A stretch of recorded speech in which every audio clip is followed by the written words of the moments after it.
श्री स्वामी समर्थ. नमस्कार मंडळी. एक प्रश्न विचारू?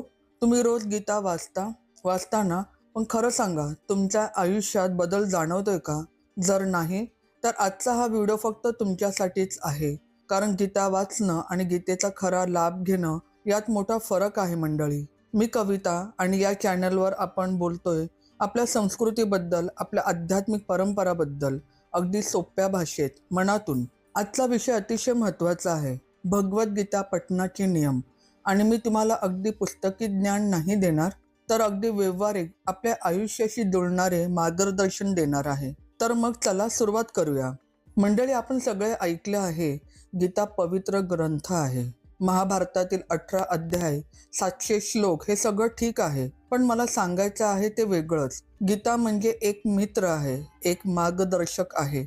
जेव्हा कुरुक्षेत्रात अर्जुन गोंधळला होता, आपलेच लोक समोर उभे, हात थरथरत होते, मन दुविधेत होतं, तेव्हा श्रीकृष्णाने त्याला काय दिलं? केवळ धर्माचा उपदेश नाही, तर आयुष्य जगण्याचं तंत्र दिलं. आणि आजच्या काळात आपल्याला पण हेच लागतं ना.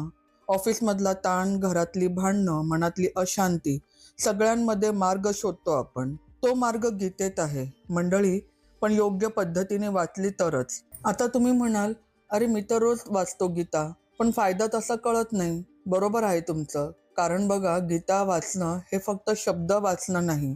मी एक उदाहरण देते. समजा तुम्ही रोज जिममध्ये जाता, पण व्यायाम चुकीच्या पद्धतीने करता, तर फायदा होणार का? नाही ना.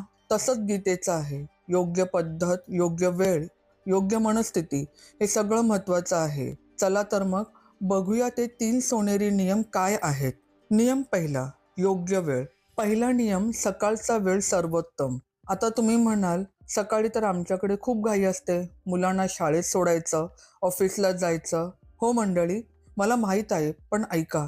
सकाळची 10 मिनिटं, फक्त 10 मिनिटं काढा. नुसती 10 मिनिटं. का सकाळी? कारण सकाळी मन स्वच्छ असतं, शांत असतं. दिवसाचा गोंधळ अजून सुरू झालेला नसतो. त्यावेळी जे शब्द तुम्ही वाचाल ते मनाच्या खोलवर जातात, दिवसभर तुमच्या सोबत राहतात. माझा स्वतःचा अनुभव सांगते.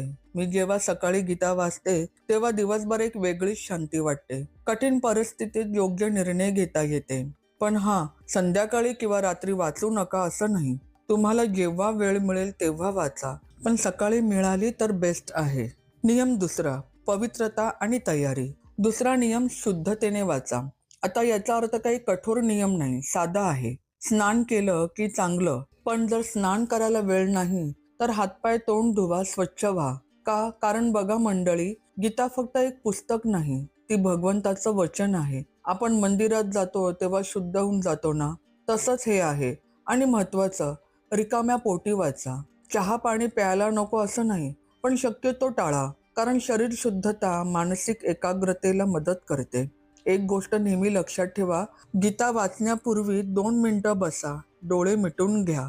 आधी गणपती बाप्पाचं स्मरण करा. बाप्पा, आज मी गीता वाचणार आहे, तू मला योग्य अर्थ समजून घेण्यास मदत कर. मग श्रीकृष्णाचं स्मरण करा, त्यांची मूर्ती डोळ्यासमोर आणा. हा 2 मिनिटाचा तयारीचा काळ खूप महत्वाचा आहे. यामुळे तुमचं मन वाचनासाठी तयार होतं. नियम तिसरा, अर्थासह वाचा.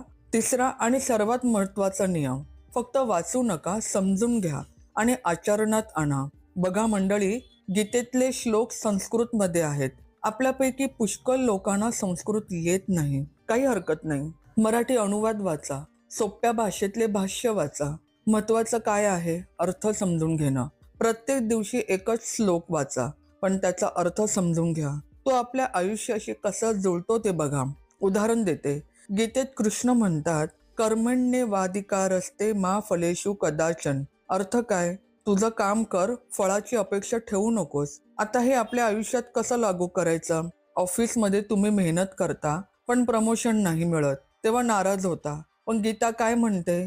तुझं काम नीट कर, निष्ठेने कर, फळ तुझ्या हातात नाही. या एका विचाराने किती मानसिक शांती मिळते. तर मंडळी, रोज एक श्लोक वाचा, समजून घ्या, आयुष्यात उतरवा. हीच खरी गीता साधना आहे.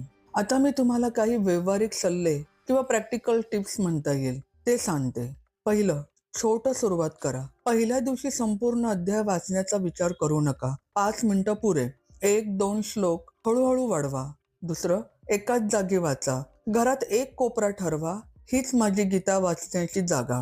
तिथे शांतता असेल, तुम्हाला कॉन्सन्ट्रेट करता येईल. तिसरं, नोटबुक ठेवा.